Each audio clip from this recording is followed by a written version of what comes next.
أعوذ بالله من الشيطان الرجيم. بسم الله الرحمن الرحيم. السلام عليكم ورحمة الله وبركاته. إلى حضرة النبي المصطفى رسول الله صلى الله عليه وسلم وآله وأصحابه الكرام، وإلى أرواح مشايخنا ومعلمينا وذوي الحقوق علينا، وخصوصا إلى صاحب الكتاب الشيخ عبد القادر بن عبد المطلب الإنسي المندلي، وإلى جميع مشايخنا على طريقة أهل السنة والجماعة وسائر سادتنا والصديقين. الفاتحة.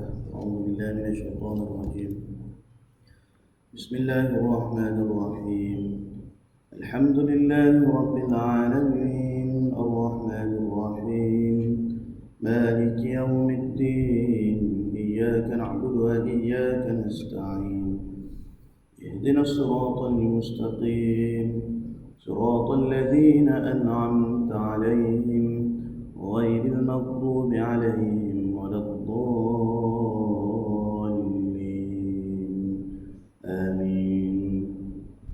اللهم صل صلاة كاملة وسلم سلاما تاما على سيدنا محمد الذي تنحل به العقد وتنفرج به الكرب وتقضى به الحوائج وتنال به الرغائب، وحسن الخواتيم ويستسقى الغمام بوجهه الكريم وعلى آله وصحبه في كل لمحات ونفس بعدد كل معلوم لك. اللهم صل صلاة كاملة وسلم سلاما تاما على سيدنا محمد الذي تنحل به العقد وتنفرج به الكرب وتقضى به الحوائج وتنال به الرغائب، وحسن الخواتيم ويستسقى الغمام بوجهه الكريم وعلى آله وصحبه في كل لمحات ونفس بعدد كل معلوم لك.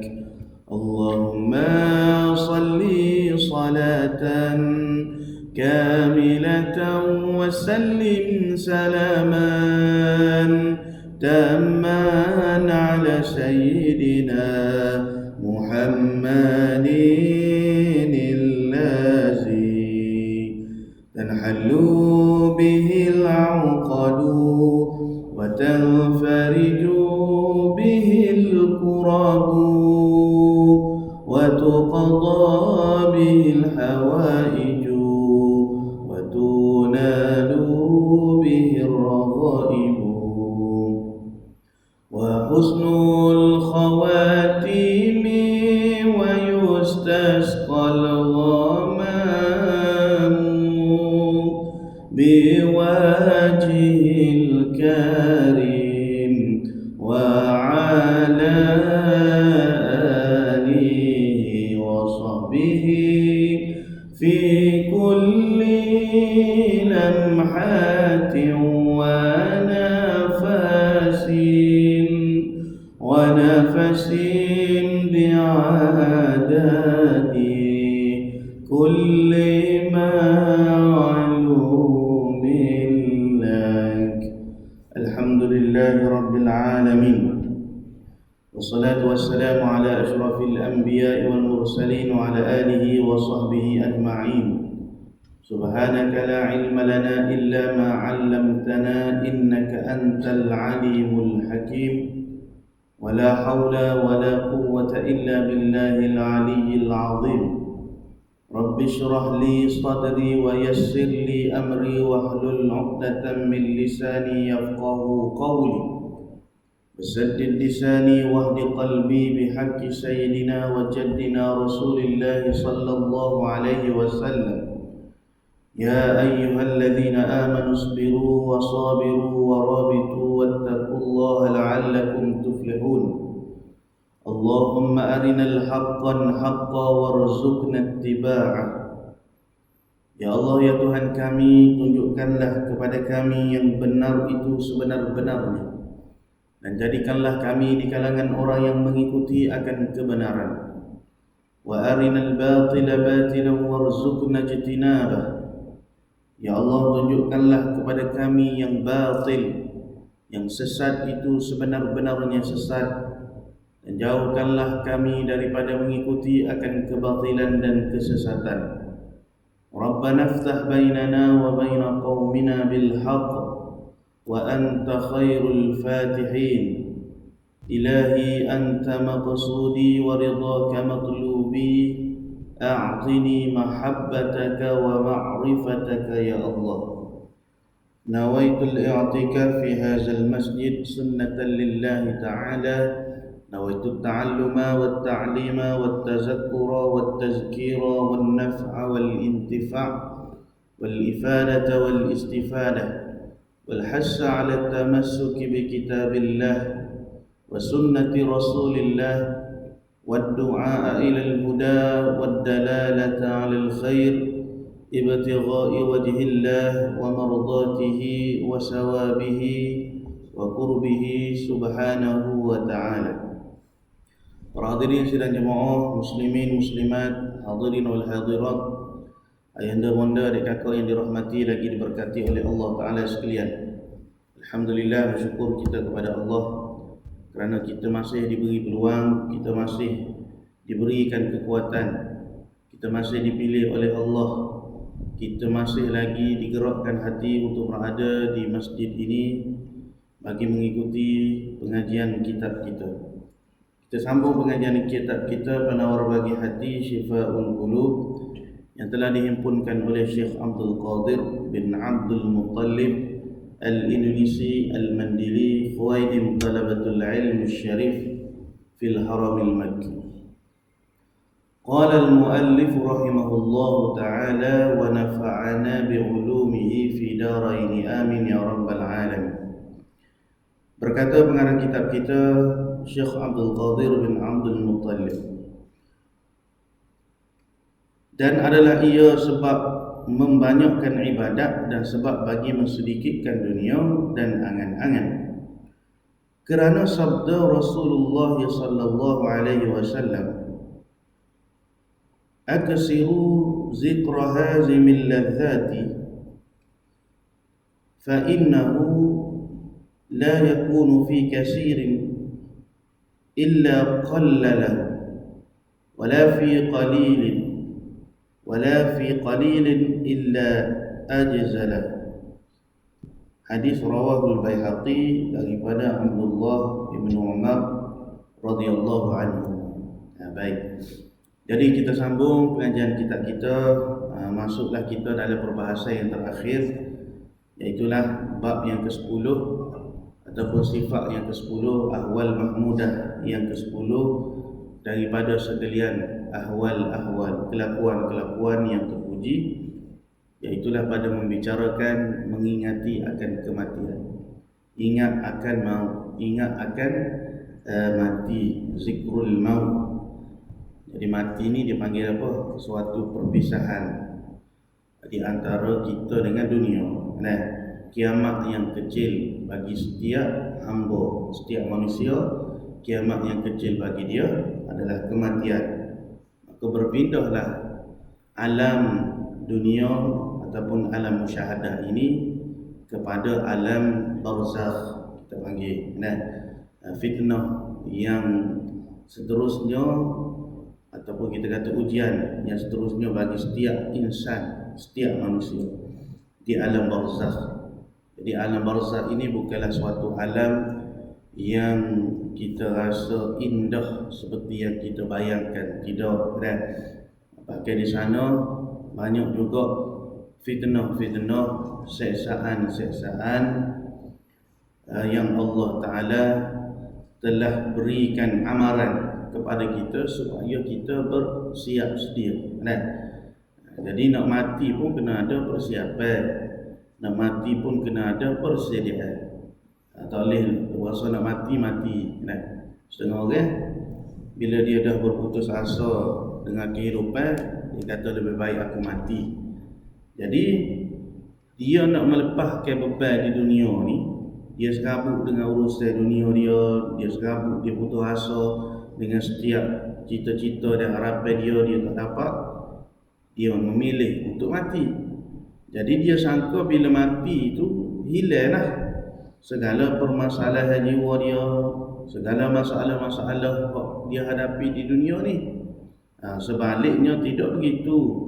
Bahkan alam barzakh itu lebih mencabar, lebih menakutkan bagi kehidupan mereka yang tidak ada persiapan, yang tidak ada persediaan, yang melakukan maksiat, yang melakukan kederhakaan kepada Allah. Maka bila kita ingat yang alam barzakh ni suatu ujian, suatu tempat yang pasti ditempuhi oleh setiap orang. Jadi sebelum masuk alam barzakh tu dia panggil sakaratul maut, sakarat yang setiap orang pasti akan menempuhinya. Jadi sakarat ni ujian kita di saat roh kita nak keluar daripada jasad kita, perpisahan di antara roh dengan jasad. Jadi perpisahan di antara roh dengan jasad ni bukanlah suatu yang menyedapkan dah, tapi suatu yang menyakitkan, suatu kesakitan, suatu kesengsaraan. Bagi mereka yang juga derhaka kepada Allah. Sebab itu kita ada dua kesudahan, sama ada sa'adah ataupun syaqawah. Sa'adah maknanya menerima kebahagiaan, menerima kegembiraan, itu sa'id, dipanggil sa'adah. Orang yang mati dalam keadaan sa'adah, seperti mana sahabat-sahabat kita, saudara-saudara kita yang berada di Palestin. Jadi kalau orang tanya kenapa berlaku peperangan yang tidak ada kesudahan di Palestin, itulah janji Allah, itulah apa yang Allah Ta'ala telah takdirkan. Allah Ta'ala takdir kepada saudara kita di sana kerana Allah Ta'ala nak beri janji yang lebih utama, janji yang lebih besar, ganjaran yang sangat besar untuk mereka. Di sebalik ujian yang ditempuhi oleh mereka, sebenarnya ada keberuntungan yang lebih besar, yang jauh dibandingkan dengan kita di sini. Kerana matinya mereka terus ke syurga, tidak ada hisab. Bahkan ibu-ibu yang kehilangan anak-anak mereka, di akhirat nanti anak-anak yang syuhada inilah yang akan memimpin, yang akan menarik tangan-tangan ibu-ibu mereka untuk bersama-sama ke dalam syurga Allah. Tidak ada kebahagiaan yang lebih daripada kebahagiaan tersebut. Jadi hikmahnya begitu. dan janji Allahnya begitu. Kerana apa? Pasti akan berlaku di akhir zaman ini kemenangan buat seluruh umat Islam. Dan orang Zionis, Yahudi laknatullah, mereka sebenarnya sedang menggali kubur mereka sendiri. Mereka sedang menggali kubur mereka sendiri untuk dihancurkan oleh Allah pada akhir zaman. Itu memang janji Allah. Jadi kita, kalau kita nak marah, kita nak kata bila perkara ni akan berhenti, bila perkara ni akan berakhir, maka perkara ni tidak akan berakhir sehinggalah turunnya Nabi Isa alaihissalam yang akan mengakhiri segala peristiwa, kejadian, kesengsaraan, peperangan yang sedang berlaku. Jadi kita sebenarnya sedang menuju ke arah itu, sedar ataupun tidak sedar. Baik, para hadirin yang dirahmati oleh Allah, muslimin muslimat, qala al-muallif, kata pengarang kitab kita, sabda Rasulullah sallallahu alaihi wasallam. Ini dia panggil anjuran kepada kita supaya kita ni memperingati kematian, banyak mengingati kematian. Bila kita banyak mengingati kematian, kita akan buat persiapan, kita akan buat sesuatu perkara, bekalan apa yang kita nak bawa bila kita berada di alam barzakh, apa yang perlu ada dalam diri kita. Sebab itu di antara perkara yang terpuji, selain daripada kita kata kita ni digalakkan, disunatkan, disuruh untuk menangis kerana Allah. Menangis kerana Allah dengan makna menyesali segala dosa-dosa perbuatan kita. Menangis kerana Allah kerana gerun dan takut hati dengan kebesaran Allah. Menangis kerana Allah akan mendapat keampunan Allah. Menangis kerana Allah akan diangkat segala darjat kita di sisi Allah. Menangis kerana Allah menyebabkan kita di bawah janji Rasulullah sallallahu alaihi wasallam berada di bawah naungan arasy Allah. Menangis kerana Allah, air mata yang mengalir kerana mengingati Allah, iaitulah air mata yang dapat memadamkan segala bara api neraka. Dalam satu hadis Rasulullah sallallahu alaihi wasallam pernah menyebutkan dua titis air yang disukai oleh Allah. Pertama, air mata yang menitis kerana takut kepada Allah, air mata yang menitis kerana gerun kepada Allah, air mata yang menitis kerana menyesali segala dosa-dosa yang dia pernah lakukan. Maka air mata yang menangis kerana takut kepada Allah, menyesal di atas dosa-dosa yang dia buat, akan menghapuskan segala api neraka, akan memadamkan api neraka sekiranya api itu ingin membakar dirinya. Maka disebabkan dulu di dunia kita pernah menangis kerana takut kepada Allah, jujur hati kita, ikhlas hati kita kepada Allah, maka api neraka tersebut dapat dipadamkan disebabkan air mata yang pernah kita tangisi di dunia dahulu. Yang kedua, titisan air yang disukai oleh Allah, iaitulah titisan darah yang berjihad, yang mati syahid di jalan Allah. Ini titisan yang disukai, yang dirahmati, yang dicintai oleh Allah Ta'ala. Jadi beruntung saudara-saudara kita di sana kerana mereka telah mendapat daripada janji Rasulullah sallallahu alaihi wasallam. Jadi kata Nabi sallallahu alaihi wasallam, "Aksiru zikra hazimil lazzati." Artinya perbanyakkanlah oleh kamu, maknanya tidak sekali, banyak ulang kali, pada waktu pagi, pada waktu petang, pada waktu malam, di saat kita nak tidur, di saat kita bangun daripada tidur. Zikra hazimil lazati, kamu menyebut. Sebut ni maknanya bukan sekadar di lidah, tapi ingat di hati. Itu makna sebut. Hazimil lazati, akan yang memutuskan, yakni suatu perkara yang memutuskan ladzati, segala kesedapan, segala kenikmatan, segala keseronokan, segala keasyikan. Apalagi kalau kita nak umpamakan dengan dunia ni, iaitulah mati. Fa innahu la yakunu fi katsirin illa qallalahu, kerana bahawasanya mati itu tiada disebutkan akan dia mati pada ketika banyak angan-angan dan dunia, melainkan mensedikitkan ia seseorang akan dia angan-angan dan dunia. Jadi dengan sebab kita banyak mengingati mati, menyebut tentang kematian, menyebut tentang kesudahan kita selepas ini, menyebut tentang alam barzakh, alam kubur dan sebagainya, maka keinginan kita, kelazatan kita hak banyak akan berkurang, akan bersedikit. Kemudian kata Rasulullah, wala fi qalilin illa ajzalah, dan tiada disebut akan dia kematian tadi itu. Jadi kematian ni diibarat ataupun diertikan oleh Nabi sebagai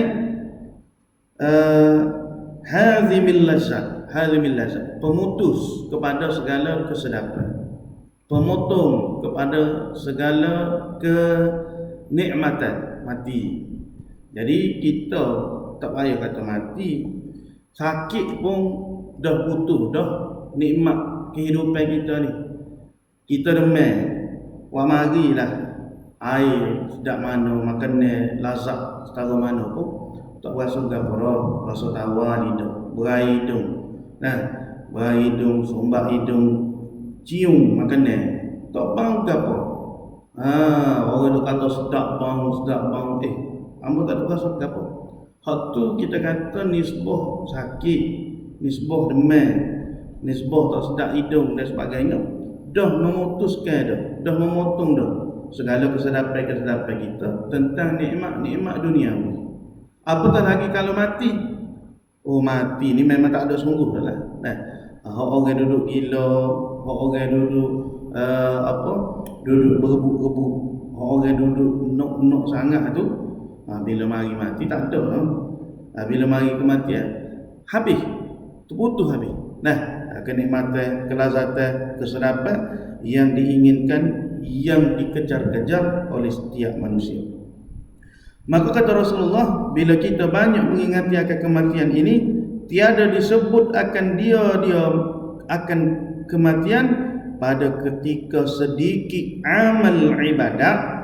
Jadi bila orang ni buat amal sedikit, buat amal kurang, kita kata melainkan membanyakkan ia ingatkan mati, akan dia orang yang mensedikitkan amal. Jadi dengan sebab kita menyebut tentang kematian, kita ingat tentang kehidupan kita selepas ni, orang yang sedikitkan amal, orang yang tak banyak melakukan ketaatan, ketika tu secara tidak langsung dia akan bersegera, dia akan memperbanyakkan ketaatan dan juga amal ibadah dia. Jadi selain daripada kita kata kita ni disuruh memperbanyakkan menangis kerana Allah, kita juga disuruh oleh Rasulullah sallallahu alaihi wasallam untuk kita memperbanyakkan mengingati akan hari kiamat, mengingati tentang hari kesudahan selepas daripada kita hidup di dunia ni. Sebab itu kata Allah Ta'ala di dalam Al-Quran, nak cerita tentang dahsyatnya kiamat, nak cerita bagaimana gambaran kiamat yang akan dilalui, kiamat yang sebenar, kita kata kiamat yang besar, kiamat akbar, kiamat asghar tu atas tiap diri kita lah bila meninggal, bila mati. Adapun kiamat hak sebenar-benar, Allah Ta'ala sebut, a'udzu billahi minasyaitonir rajim, يا أيها الناس اتقوا ربكم إن زلزلة الساعة شيء عظيم يوم ترونها تذهل كل مرضعة عما أرضعت وتضع كل ذات حمل حملها وترى الناس سكارى وما هم بسكارى ولكن عذاب الله شديد. Wahai orang-orang, wahai sekalian manusia, ya ayyuhan nas ittaqu rabbakum, takutlah kamu akan Tuhan kalian. Kerana apa? Inna zalzalatas sa'ati syai'un 'azim. Sesungguhnya kegoncangan hari kiamat itu sesuatu kejadian yang sangat besar. Syai'un 'azim, sangat besar, sangat dahsyat. Kita kata yauma tarawunaha, hari yang di mana kamu lihat ketika tu, bila bumi ini hendak dilipat oleh Allah, nak digulungkan oleh Allah di saat berlaku kiamat ni. Tazhalu kullu murdi'atin amma arda'at, bila berlaku kegoncangan dunia, semua wanita yang menyusui anak-anaknya lalai terhadap anak yang disusuinya. Allah Ta'ala memberi perumpamaan bagaimana seorang ibu yang sedang menyusukan anaknya, dia akan mengabaikan anaknya, dia tak akan ambil cara.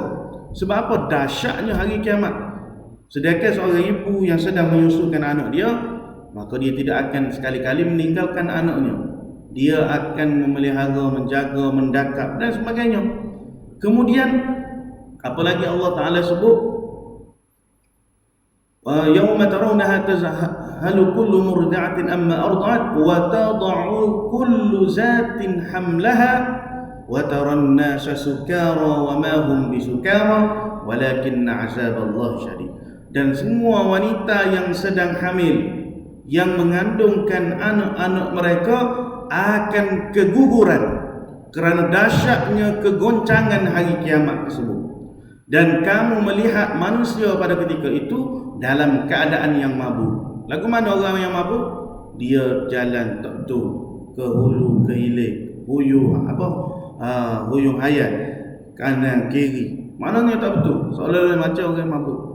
Sedangkan mereka itu wa ma hum bisukara, bukanlah orang yang mabuk, walakinna azaballahi syadid, akan tetapi azab Allah Ta'ala jugalah yang sangat dahsyat, yang sangat keras.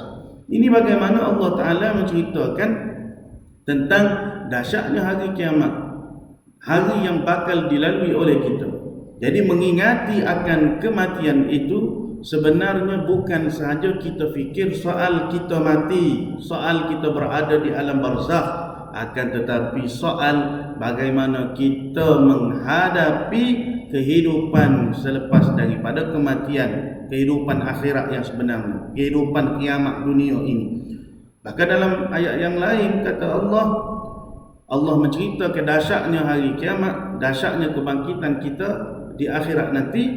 Allah sebut yauma yafirrul mar'u min akhih, pada ketika itu manusia ini lari daripada saudaranya.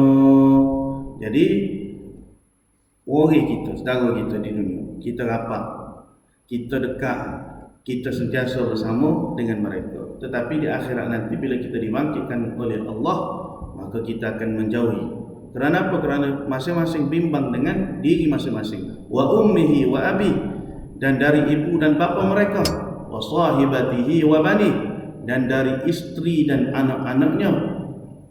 Kemudian likulli imri'in minhum yawma idzin sya'nun yughni, dan setiap orang dari mereka pada hari itu mempunyai urusan yang cukup menyibukkan. Jadi masing-masing sibuk, tak ada nak cara ke orang lain, hatta saudara mara dia, hatta mak dan ayah dia, tapi dia fikir tentang nasib dia, tentang diri dia. Dan Allah Ta'ala sebut juga dalam ayat yang lain, al-akhillau yawma idzin ba'duhum li ba'din aduwwun illa al-muttaqin, teman-teman akrab Akhillat ni makna sahabat baik, sahabat qarib. Waktu di dunia ni kita bersahabat baik. Yauma izin, pada hari kiamat nanti, ba'duhum li ba'di, akan saling memusuhi di antara satu sama lain. Tak mengaku saing dah. Kerana apa? Kerana masa tu mereka saling menyalahkan. Mula dulu yang menyebabkan aku jadi begini, mula yang mendatangkan kerugian kepada aku. Tapi Allah Ta'ala kata illal muttaqin, kecuali orang-orang yang bertakwa. Jadi orang yang bertakwa di dunia ini mereka bersahabat, maka di akhirat nanti mereka tetap akan bersahabat, tetap akan bersama-sama. Kemudian sabda Rasulullah sallallahu alaihi wasallam dan sabda Nabi sallallahu alaihi wasallam dalam hadis yang lain, aksiru min zikri hazimil lazzati al-mauti. Perbanyakkanlah, artinya perbanyakkanlah oleh kamu akan menyebut, iaitu menyebut dengan lidah serta ingat di dalam hati. Itu makna menyebut. Sebut semua di lidah kita ni pagi petang. Siapa orang tak selesai dengan kita. Apa? Oh dia ni tak boleh buang dia. Kejap-kejap alai barzah, kejap-kejap alai kubur. Siapa orang panggil dia ni ustaz alai kubur. Apa? Hamba kalau buang dia tak ada benda lain, dia kecek pasal alai kubur. Jadi insaf. Nah, tak apa, molek. Nah, biar orang panggil kita ustaz alai kubur. Maknanya sebab kita tu orang lain jadi kendor cita-cita dia pada perkara-perkara yang melalaikan, perkara-perkara duniawi dan sebagainya. Nah, sebab perkara tu hak dipuji, perkara tu yang dituntut, yang disuruh oleh syarak supaya kita bercakap, supaya kita sebut. Orang hari ni dia tak sekecek pasal kematian, dia tak dengar. Mu tak sedap kecek pasal mati kau, pasal azab kubur kau. Nah, aku tak dengar. Bahkan dia sanggup halau, sanggup memaki, sanggup menghina, sanggup orang panggil apa ni? Menganjing, sanggup mengenyek, sanggup istihza, mengejek-ngejek. Mengejek okeylah dia panggil tu. Bila kecek pasal kematian, dia tak boleh dengar. Itulah orang panggil bila hati kita ni tidak rindu kepada alam akhirat. Hati kita ni takut dengan kematian. Ciri-ciri yang Rasulullah sallallahu alaihi wasallam sebut kan, umat aku di akhir zaman ini mereka itu bilangannya ramai, bukannya sedikit umat Islam di akhir zaman, tetapi kualitinya walaupun ramai diibaratkan seperti buih-buih di lautan. Kerana apa? Tidak ada keizzahan. Musuh-musuh Islam tak gerung kepada kita orang Islam. Musuh-musuh Islam tak ada rasa takut di hati dia. Kerana apa? Kerana kita tu hilang jati diri. Kerana apa hilang jati diri? Kerana manusia di akhir zaman telah terkena dengan penyakit al-wahnu. Apakah mahwal wahnu? Apakah al-wahnu itu? Hubbud dunya wa karahiyatul maut. Cinta kepada dunia, takut, benci kepada kematian. Hingga bila orang cakap pasal kematian, dia tak bisa dengar, dia tak mau dengar. Nah, sebab hati dia ni tomok, hati dia ni labuk, nak memiliki kekayaan, nak memiliki pangkat, nak memiliki kekuasaan. Maknanya dia duk kejar hak tu. Hadaf hidup dia, tujuan hidup dia tak nampak melainkan kekayaan, melainkan kebesaran, melainkan kesombongan demi kesombongan. Jadi ini penyakit hak dibimbangi oleh Rasulullah telah pun berlaku kepada kita. Termasuk hamba lah maknanya. Jadi kita ni jangan diuji dengan kesusahan. Tak ada orang hak tak bimbang kalau diuji dengan kesempitan. Semua nak senang berlaku. Hingga ada yang sanggup menggadaikan diri mereka, yang menjual diri mereka, yang menjual maruah diri mereka. Bahkan ada juga di kalangan umat-umat Islam yang menjadi tali barut kepada Yahudi, yang sanggup menjadi ejen kepada musuh-musuh Allah. Semata-mata apa?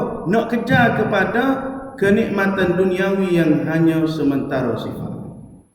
Kalau dia tak ada, kan? Lagu mana kita boleh tangkap Mozart? Maaf, kan? Maknanya kita kena bercakap benda ni. Macam mana orang Islam sanggup menjadi tali baru puak-puak Zion ni untuk menangkap umat Islam sendiri?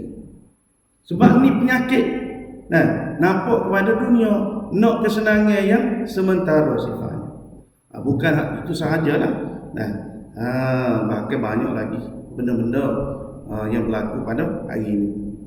Jadi kalau betul orang itu ingat kepada akhirat, dia tidak ada rasa gerun di hati dia untuk berhadapan dengan kematian, untuk berhadapan dengan jihad. Cuma kita tanya diri kita, adakah kita sudah bersedia sekiranya panggilan jihad itu telah datang kepada kita? Bersediakah kita berhadapan dengan musuh-musuh Allah, berjihad di medan jihad? Bersediakah kita dari segi kerohanian kita? Bersediakah kita dari segi fizikal kita dan sebagainya? Maka perkuatkan rohaniah kita, mujahadah diri kita dulu dengan Allah, lawan musuh yang ada dalam diri kita, iaitu nafsu yang tamak kepada dunia, nafsu yang gila untuk mengejar kebesaran, kemasyhuran dan sebagainya. Sebab tentera Al-Mahdi itu semuanya di kalangan para ahlillah, di kalangan para awliya Allah. Bukan orang hak laka-laka, bukan orang yang mengkhayalkan dia lah tentera Mahdi, tapi amalnya hanya sedikit. Jangan kita bermimpi, jangan kita berasa-rasa yang kita ni layak menjadi tentera Mahdi sekiranya amal ibadat kita, hati kita masih penuh berdaki dengan segala sifat-sifat kejahatan, sifat-sifat kekejian, sifat-sifat mazmum. Kerana tentera Mahdi itu orangnya ikhlas pada Allah, hatinya tulus, hatinya jujur, amalnya banyak, amalnya benar-benar mencari redha Allah. Baik. Jadi waktu tu baru kita boleh dakwah yang kita ni tak takut pada kematian, yang kita ni tidak dijangkiti dengan penyakit wahani. Selagi kita ni masih ada gila kepada dunia, gila kepada bakat, tak payah mimpi, tak payah duk nipu, tak payah nak dakwah lah aku ni orang yang banyak mengingati kematian. Dah. Sebab antara cinta kepada dunia dengan cinta kepada akhirat, dua perkara yang saling berlawanan dan tidak akan terhimpun di dalam hati yang satu. Bila orang ni dia gila kepada dunia, secara automatik dia akan benci kepada kematian, dia akan benci kepada perkara-perkara akhirat. Tapi kalau orang ni banyak mencintai akhirat, ingat tentang kematian, rindu saat bertemu dia dengan Tuhan dia, maka dunia ini hanya kecil, dunia ini hanyalah sekadar tempat laluan biasa, tak berbekas dunia di dalam hati dia. Masalah kita ni berapa banyak, berapa dalam, berapa tebal dunia berbekas dalam hati kita. Ambolah. Risau itu, risau ini, macam-macam. Sebab hati kita berdaki dengan dunia. Bagaimana kita nak ingat pada kematian, bagaimana kita nak menuju kepada perjalanan akhirat. Baik. Aksiru min hadhimil lazati, banyakkan oleh kamu akan menyebut, yakni sebut dengan lidah serta ingat dalam hati perkara yang memutuskan akan segala kesedapan, iaitulah al-mauti, kematian. Dalam riwayat At-Tabrani menyebutkan aksiru zikra hazimil lazati al-mauta fa innahu lam yazkuruhu ahadun fi dhiqin min al-'aishi illa wasa'ahu alaih wa la zakarahu fi sa'atin illa dhaiqaha alaih. Perbanyakkanlah mengingati yang memutuskan segala kesedapan, iaitulah mati. Kerana sesungguhnya tidaklah seseorang mengingatinya, yakni mengingati kematian itu pada waktu sempit kehidupannya, kecuali ia meluaskannya. Dan tidaklah seseorang yang mengingati akan waktu yang luas kehidupannya, kecuali ia akan menyempitkannya. Apa makna dia? Bila kita ingat kepada mati saat kita diuji, saat kita malas, saat kita susah, maka ketika itu kita akan kuat melakukan ketaatan. Dan tidak adalah orang yang sedang mengumpulkan dunia, harta dan sebagainya, bila disebutkan tentang kematian, maka ketika itu dia akan segera menyempitkan, meninggalkan urusan dunia ini. Sebab tu di antara rahsia untuk kita khusyuk di dalam sembahyang, iaitulah kita ingat sembahyang kita tu adalah sembahyang yang terakhir. Sembahyang ni, lepas pada kita sembahyang ni mungkin akan kita mati.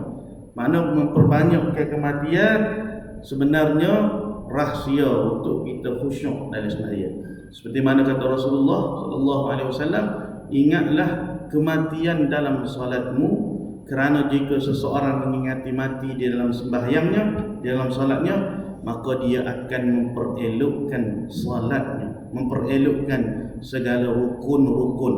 Mana akan hadir khusyuk, nak takbir, nak baca Fatihah, nak baca doa iftitah, nak rokok, nak i'tidah, nak sujud, nak baca segala bacaan-bacaan di dalam rokok, di dalam sujud, di dalam i'tidah, ketika tahiyat, maka dia akan jaga, dia akan pelihara. Sebab apa? Sebab dia ingat kepada kematian. Tapi mengapa semaya kita ni lalai? Sebab kita tak ingat kepada mati, kita ingat kepada perkara-perkara yang lain, kita lalai hati kita. Jadi solatlah seperti orang yang tidak menyangka dia masih mempunyai kesempatan untuk mengerjakan sembahyang yang lain selain sembahyang yang sedang ia kerjakan.